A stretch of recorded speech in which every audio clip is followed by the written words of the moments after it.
The Center for Enterprise Architecture is a unique entity nationally.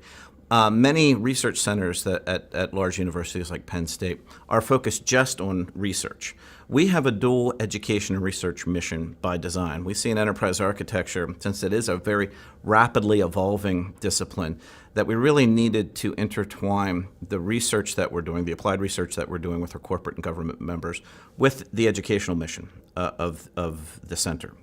So we have corporations and government entities in our center that are working with us to build out our research agenda within the center, and we have a very active applied research agenda with our many corporate and government members, as well as we have other members or other individuals from member corporations working with us on our educational mission as we roll out an undergraduate focus in enterprise architecture to continually help us evolve our master's program, as well as a portfolio of non-degree bearing professional education partnerships and courses. We have over 70 corporations and government entities involved in our Center for Enterprise Architecture. So early on, the master's subcommittee within our large group was helping us define the competencies that we needed to be building in this program. And then we took those competencies and mapped them to either existing courses or new courses that needed to be built in the curriculum.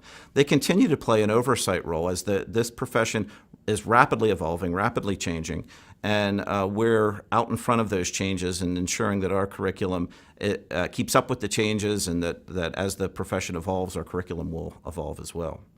In fact, if I could add to that, we're also playing a central leadership role in a new international organization called the Federation of Enterprise Architecture Professional Organizations. We brought together over 20 professional organizations from around the globe that all have an interest or a working group within enterprise architecture to come together to jointly set standards, accrediting standards for the profession. So through this organization, we hope to help enterprise architecture evolve into that stature of a real profession and become a more mainstream academic discipline as well. We've been getting a tremendous response from all over the globe. I spoke recently to the federal chief architects at the White House Conference Center. I was invited by Scott Bernard, the chief architect for the federal government.